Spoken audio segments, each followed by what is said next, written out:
मैं कमल किशोर।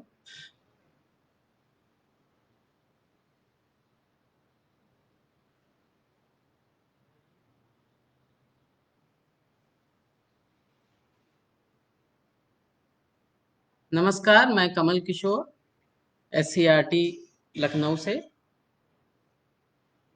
आज हम लोग DLED चतुर्थ सेमेस्टर के का एक प्रकरण है जो आपके पाठ्यक्रम में दो रोग हैं। एक है एड्स और दूसरा हेपेटाइटिस बी। उनकी सामान्य जानकारी से संबंधित है। तो आज हम इस ऑनलाइन क्लास में उन्हीं दो रोगों के बारे में थोड़ी सी जानकारी प्राप्त करेंगे।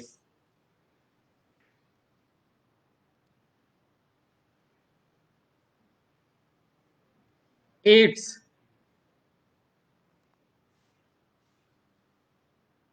इसको अगर हम हिंदी में इसकी फुल फॉर्म जो है वो है एक्वायर्ड इम्यूनो डिफिशियंसी सिंड्रोम, या इसको हिंदी में हम कहते हैं उपार्जित प्रतिरक्षा न्यूनता संलक्षण।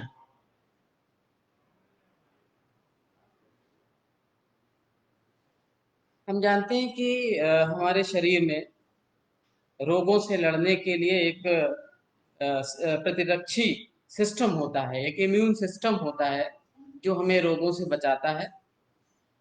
और ये दो प्रकार का होता है, एक होता है इननेट मतलब नेचुरल, और दूसरा होता है एक्वायर्ड। नेचुरल जब बच्चा जन्म लेता है तो उस समय उसके अंदर कुछ इम्यूनिटी पावर होती है, प्रतिरक्षी पावर होती है।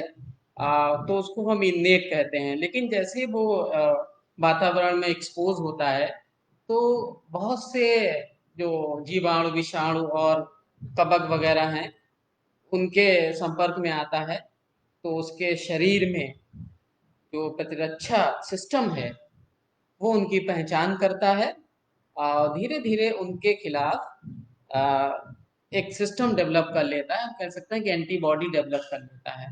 तो इसको एक्वायर्ड कहते हैं कि वो समय के साथ उसके अंदर इम्यून सिस्टम डेवलप हो जाता है। तो इसी से हम कह सकते हैं कि जो एड्स है वो उपार्जित है, एक्वायर्ड है, और वो उसमें क्या है कि प्रतिरक्षा न्यूनता है।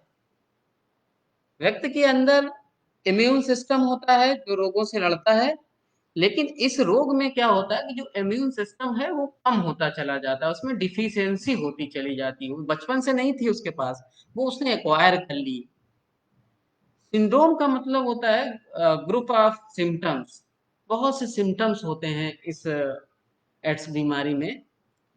और यह बीमारी जो है वो एक वायरस के द्वारा है, वायरस जनित है। और इस वायरस का नाम है human immuno deficiency virus, HIV short में हम इसको कहते हैं।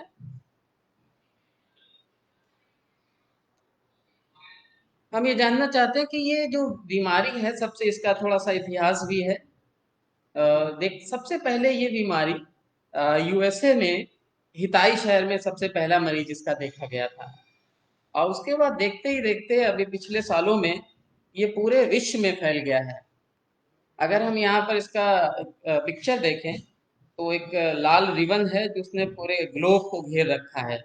इसका मतलब है कि इस बीमारी से पूरा विश्व ग्रसित है।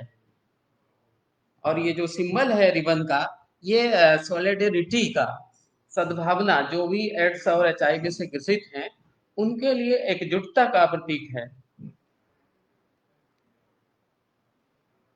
इस बीमारी से लगभग 3 करोड़ से भी ज्यादा लोगों की मृत्यु हो चुकी है।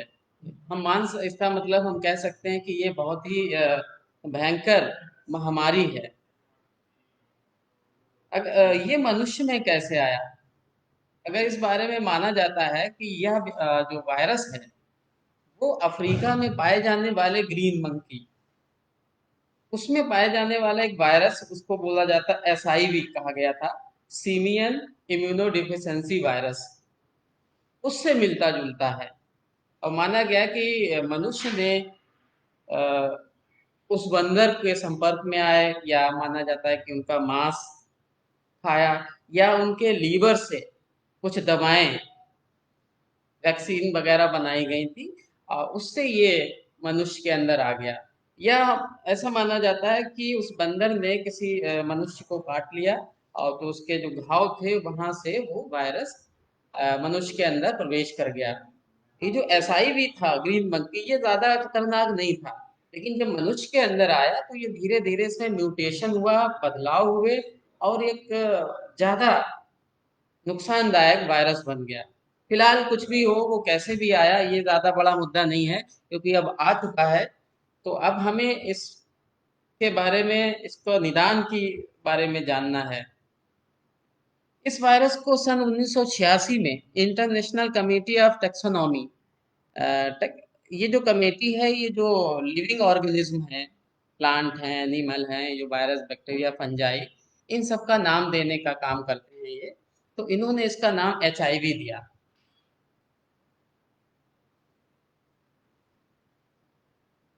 इस वायरस की अगर संरचना की बात करें, ये स्फेरिकल होता है। इसमें आप डायग्राम में देख सकते हैं कि इसमें एक इन्वेलप होता है, HIV capsid. RNA, DNA, RNA, हम जानते हैं कि ये हमारे अंदर भी ये आनुवांशिक मालिक्यूल मालिक्यूल होते हैं, जो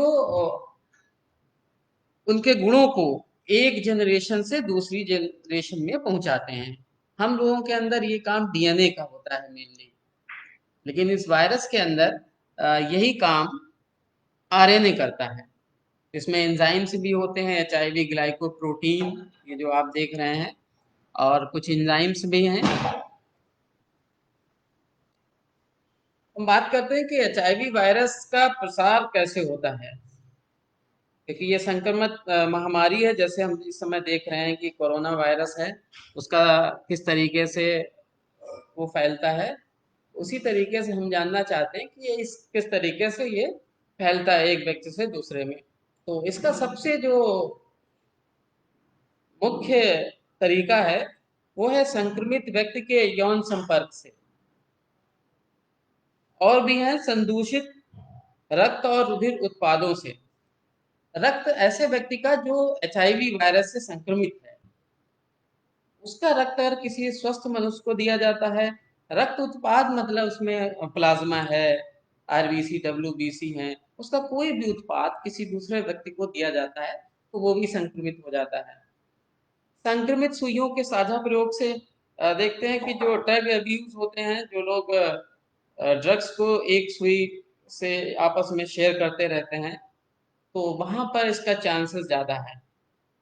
संक्रमित माता से अपरा द्वारा बच्चे में, जो प्लेसेंटा होता है जिससे बच्चा अ, माता के पेट में जुड़ा रहता है, उसको प्लेसेंटा या अपरा कहते हैं। क्योंकि बच्चा सारा पोषण उसी से लेता है, तो बच्चे में भी माता से ये पहुंच जाता है।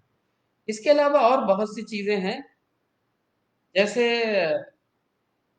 गांव वगैरह में आपने देखा होगा, नाक कान छेद करने वाले लोग भी आते हैं, उन्होंने एक सुई इस्तेमाल की एक में, और किसी दूसरे में वही इस्तेमाल कर दी, तो वहां भी हो जाता है। या टैटू बनवाते हैं, तभी ये रोग हो सकता है। क्योंकि कुल मिलाकर का रक्त, या हम कह सकते हैं शरीर के जो द्रव्य हैं, वो अगर कांटेक्ट में आते हैं संक्रमित से किसी स्वस्थ मनुष्य में, तो इसके फैलने के चांस होते हैं।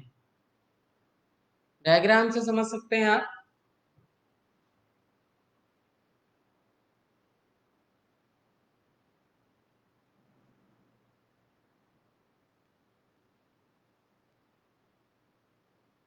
ये शरीर में पाए जाने वाले जो लिक्विड हैं, उनके कांटेक्ट से फैलता है। लेकिन जो लिक्विड्स हैं, कुछ ऐसे हैं जहां पर ये इस वायरस का लोड ज्यादा होता है, ज्यादा अमाउंट में होता है, और कहीं पर ये बहुत कम होता है।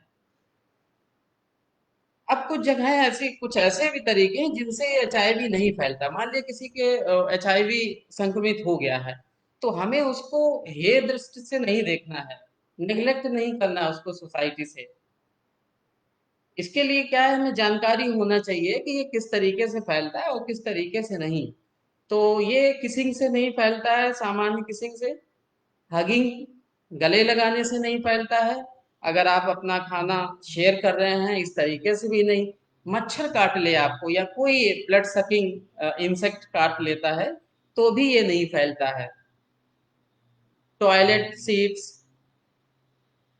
एक ही बाथरूम का इस्तेमाल करना, खांसने या छींकने से या पसीने से, इन कारणों से ये रोग नहीं फैलता है। मान लिया कहीं किसी का पसीना आपके ऊपर गिर गया तो आप HIV पॉजिटिव हो जाएंगे, ऐसा नहीं, बस कंडीशन है कि ब्लड कांटेक्ट में ना आए। स्वेट है, लार है, इन चीजों में इस वायरस का लोड बहुत कम होता है, नेग्लिजिबल हो, कोई भी ऐसा केस नहीं देखा गया है कि इन चीजों से ये फैलता हो। अभी हम लोगों ने जान लिया कि ये वायरस किन किन कारणों से फैलता है और किन कारणों से ये नहीं फैलता है। इसके बाद अगर मान लिया कि ये किसी व्यक्ति के को संक्रमित हो चुका है, अगर उसके शरीर के अंदर ये वायरस पहुंच गया है, तो ये किस तरीके से उस मनुष्य को नुकसान पहुंचाता है। तो हम ये देखते हैं कि ये वायरस जब किसी व्यक्ति के शरीर में एंटर कर जाता है तो ये शरीर में पाए जाने वाली स्पेशल सेल्स होती हैं जिनको मैक्रोफेज कहते हैं। मैक्रोफेज सेल होती है वो इम्यून सिस्टम, जो प्रतिरक्षा सिस्टम का ही में काम आने वाली कोशिकाएं होती हैं, इनको माइक्रोफेज कहते हैं। इन कोशिकाओं में ये इंटर करता है। डायग्राम में देखिए, ये सेल से अटैच हुआ और सेल के अंदर ये प्रवेश कर जाता है। वहां पर ये जो इसका RNA है, आनुवांशिक पदार्थ जो है, राइबोस न्यूक्लिक एसिड बोलते हैं, ये RNA क्या करता है, ये बदल जाता है DNA में। एक प्रक्रिया होती है जिसको रिवर्स ट्रांसक्रिप्शन बोलते हैं। RNA से DNA बनने को एक बायोलॉजी में एक टर्म है रिवर्स ट्रांसक्रिप्शन। तो RNA बदल जाता है DNA में। अब ये जो वायरस का DNA बन गया है, ये अब सेल के अंदर जो न्यूक्लियस में DNA है, सेल का DNA, कोशिका का जो DNA है, उसके साथ इनकॉर्पोरेट हो जाता है, जुड़ जाता है, उसी के साथ मिल जाता है। और फिर ये उस डीएनए को, जो सेल का डीएनए था, उसके साथ जुड़ गया। अब उसको ये डायरेक्ट करेगा, निर्देश देगा कि हमारे जैसे RNA ही प्रोड्यूस करो। मतलब कहेंगे उसको हाईजैक कर लेगा न्यूक्लियस के डीएनए को, और वो अपने तरीके के RNA बनाने का निर्देश देगा। तो DNA क्या करेगा, वही निर्देश फॉलो करके RNA जो जो DNA बन के संलित हो तो RNA बनाना शुरू कर देता, वायरस के RNA। इसका मतलब वायरस के जो नंबर बढ़ने लगता है। फिर ये जो वायरस बन गए, अब ये क्या करते हैं, बाहर निकल आते हैं उस सेल के, और उस सेल के बाहर निकलने के बाद दूसरे माइक्रोफाज सेल जो होती हैं, कोशिकाएं होती हैं इम्यून सिस्टम की ही, उन पर अटैक करता है। वहां भी यही काम करता है, उसके सेल के DNA, न्यूक्लियस के अंदर DNA को, उसके सिस्टम को निर्देश देता है कि RNA प्रोड्यूस करे। हम कह सकते हैं कुल मिला के जो वायरस है वो माइक्रोफाज सेल को एक फैक्ट्री की तरह इस्तेमाल करता है कि वो वायरस बनाता रहता है। ये देखिए डायग्राम में वायरस बन रहे हैं और ये दूसरे माइक्रो साइकिल चलती रहती है, और वायरस बन के दूसरे माइक्रोफाज सेल्स को इसी तरीके से उनको भी फैक्ट्री की तरह काम करते हैं। और बहुत से वायरस जो माइक्रोफाज को तो अटैक करते हैं, साथ में टी लिम्फोसाइट्स, टी कोशिकाएं भी होती है, भी इम्यून सिस्टम की कोशिकाएं होती हैं। इन कोशिकाओं का काम होता है कि जो शरीर के अंदर वायरस, फंजाई, बैक्टीरिया, जो माइक्रो ऑर्गेनिज्म जो हानिकारक हैं, जो भी फॉरेन पार्टिकल जो भी नुकसानदायक होती हैं शरीर को, उनको अटैक करता है। और इस तरीके जो टी सेल्स हैं, जिनका मेन काम होता है कि वो शरीर में बीमारियों के जो रोगाणु हैं उनको खत्म करे, उनसे लड़े, उन टी सेल्स को ये खत्म करने लगता है और वो टी सेल्स का नंबर तेजी से घटना शुरू हो जाता है।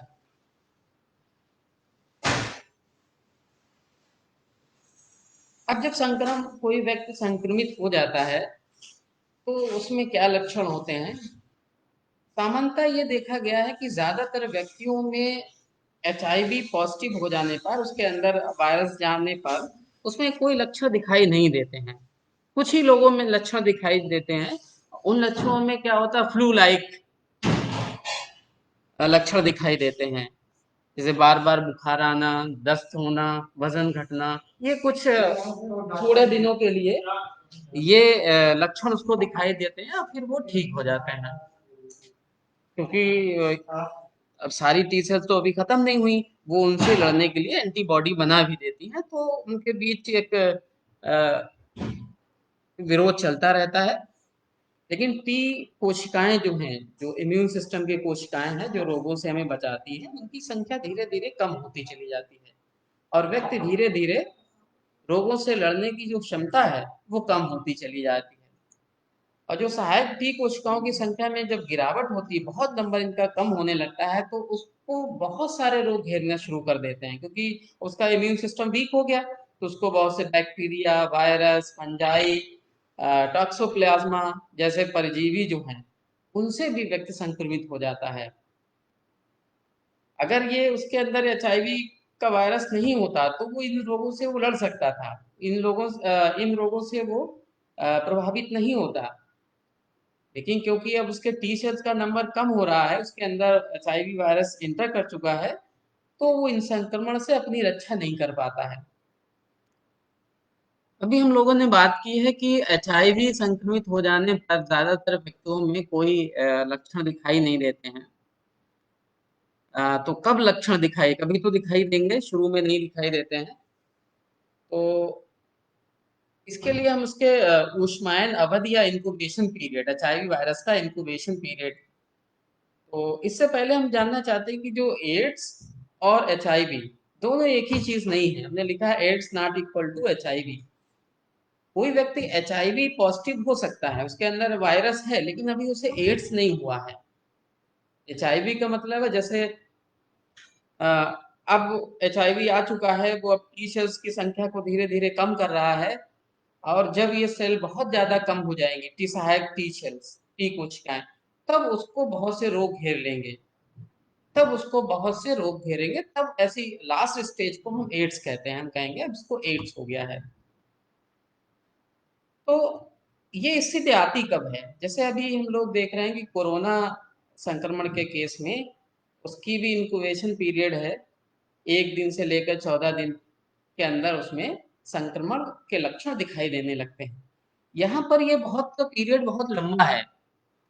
इसमें एचआईवी शरीर के अंदर प्रवेश करने और लास्ट स्टेज एड्स होने में 5 से 10 साल लग जाते हैं, कभी कभी इससे भी ज्यादा लग जाते हैं। तो इसमें इंक्यूबेशन पीरियड या उष्मायन अवधि को आप परिभाषित कर सकते हैं कि किसी व्यक्ति में संक्रमित होने और प्रथम बार बीमारी के लक्षण दिखाई देने के बीच का समय होता है इंक्यूबेशन पीरियड या उष्मायन अवधि। अब मान लिया हमने कहा कि एचआईवी पॉजिटिव है, अभी उसको एड्स के लक्षण नहीं है, वो सामान्य एसिम्प्टोमेटिक स्टेज में है। वो आप टीवी में सुनते रहते हैं, कोरोना की केस में उसमें लक्षण नहीं दे रहे हैं व्यक्ति में, लेकिन वो कोरोना पॉजिटिव है, तो ऐसी स्थिति होती है उसमें। अब कोरोना पॉजिटिव अगर होता है तो वो संक्रमित कर सकता है, उसको अभी कोई लक्षण नहीं दिखाई दे रहे हैं, लेकिन वो दूसरों को संक्रमित कर सकता है। तो अभी वो एड्स से संक्रमित नहीं है, लेकिन वो दूसरों को फैला सकता है।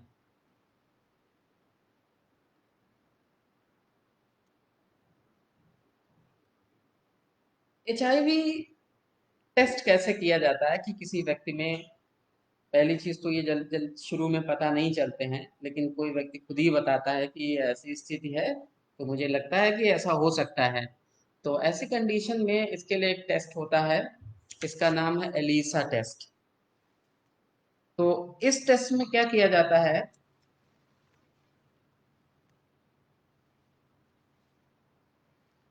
व्यक्ति का टेस्ट किया जाता है, लेकिन ये टेस्ट इसमें कंफर्मेटरी टेस्ट गलत लिखा हुआ है, इसको स्क्रीनिंग टेस्ट कहते हैं। यहाँ पर होगा स्क्रीनिंग टेस्ट, स्क्रीन की जाती है।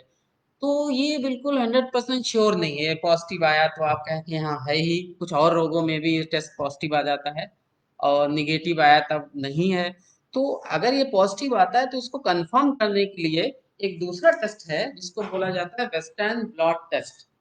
अगर एलिसा टेस्ट पॉजिटिव आता है तो हमें कंफर्म करने के लिए हम इसको ये टेस्ट किया जाता है, WBT, या इसको बोलते हैं वेस्टर्न ब्लॉट टेस्ट। इसका पूरा नाम होता है, अगर हम एलिसा टेस्ट की बात करें तो इसकी फुल फॉर्म होती है एंजाइम लिंक्ड इम्यूनोसॉर्बेंट एसे। उससे भी एक और टेस्ट है, इसमें थोड़ा टाइम लगता है, लेकिन एक और है PCR, polymer chain reaction test. ये बहुत ही फास्ट होता है, इससे रिजल्ट बहुत जल्दी आ जाते हैं।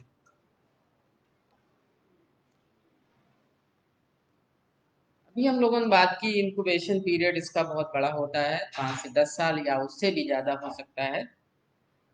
जब ये लास्ट स्टेज होती है तो उसको हम कहते हैं एड्स हो गया है। तो एड्स हो जाएगा तब क्या क्या दिक्कतें होंगी उसको।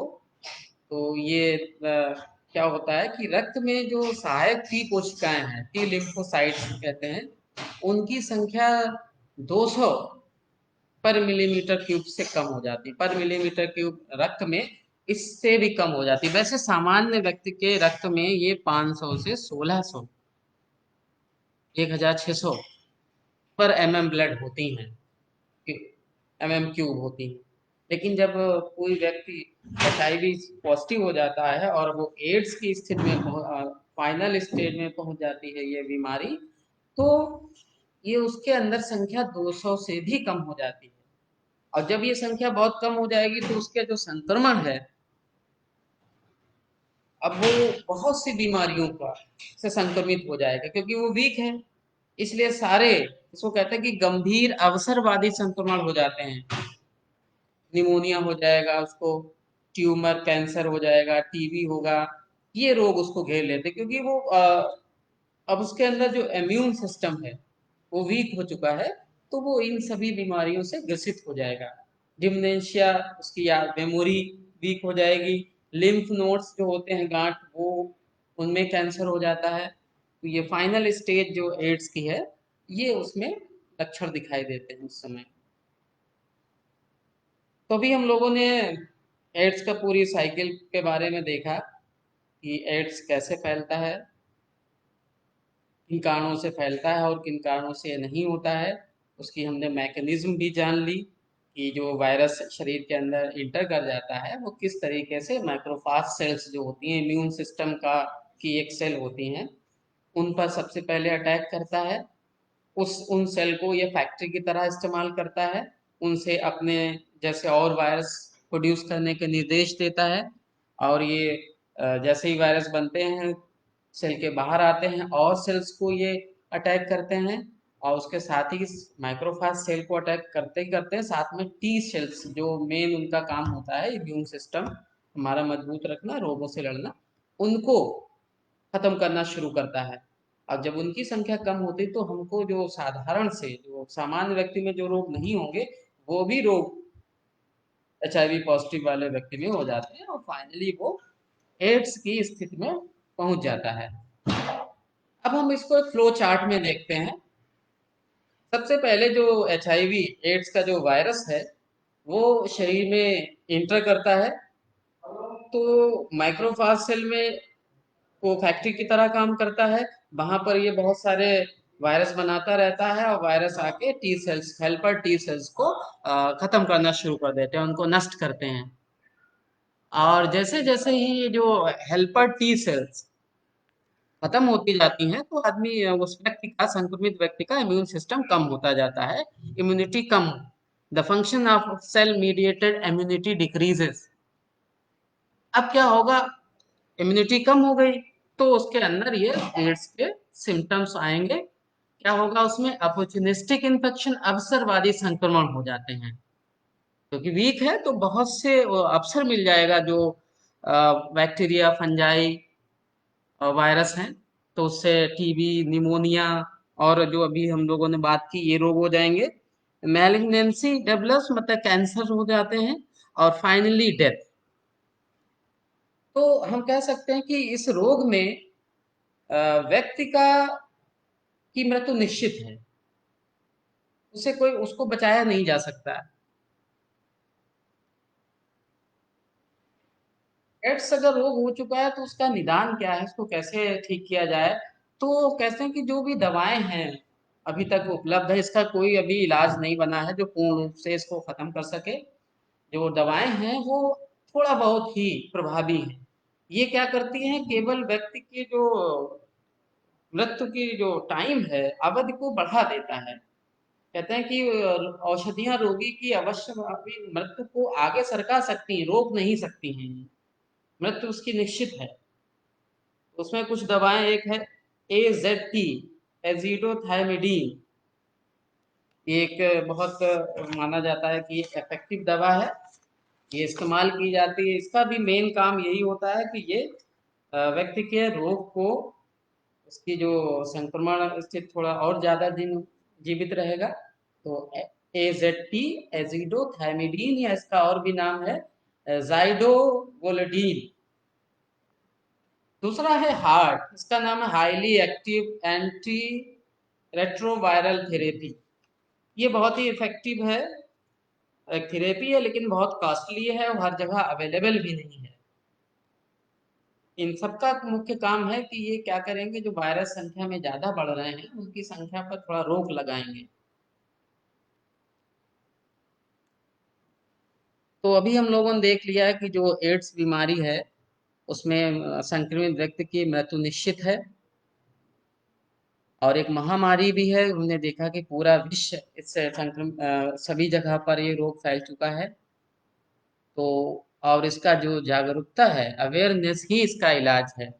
जैसे अभी हम लोग कोरोना के केस में देख रहे हैं, अभी कोई भी उसके लिए मेडिसिन नहीं तैयार हो पाई है, तो उससे बचना ही एक इलाज है। इसी तरीके से आप समझ सकते हैं कि एड्स का भी यही है, उसमें व्यक्ति की मृत्यु होना निश्चित है। तो अवेयरनेस, क्योंकि हम लोग शिक्षक हैं, तो शिक्षक बहुत अच्छी तरीके से जानकारी को फैला सकता है, और सही जानकारी को लोगों के जो क्वेश्चंस होंगे, जो भी क्वेश्चंस होंगे उनको वो ज़्यादा सही तरीके से समझा सकते हैं। इसलिए ये टॉपिक आपके सिलेबस में है। भारत में इस रोग सबसे पहले 1986 में चेन्नई में सबसे पहला रोगी देखा गया था भारत में। तो जो भारत में एड्स को नियंत्रण करने के लिए जो NACO, National AIDS Control Organisation ने 1987 में एक राष्ट्रीय एड्स नियंत्रण प्रोग्राम चलाया। इसका सिंबल देखिए बना है NACO। WHO ने भी बहुत से जागरूकता प्रोग्राम और बहुत से जो NGO हैं वो इसके लिए अवेयरनेस प्रोग्राम चलाए जा रहे हैं। और पूरी जानकारी के लिए इसमें लोग अवेयर रहें, इसलिए 1 दिसंबर को विश्व एड्स दिवस भी मनाया जाता है। तो हम कह सकते हैं कि अज्ञानता के कारण ना मरे, सभी जागरूक रहें, अवेयर रहें, जिससे कि इस रोग को फैलने से रोका जा सके। तो आप इस टॉपिक को और बहुत से सोर्सेज से पढ़ सकते हैं, इंटरनेट का इस्तेमाल कर सकते हैं, यूट्यूब का बुक्स हैं, उनको सही डेटा वगैरह देखकर आप इसको पढ़ सकते हैं। Thank you.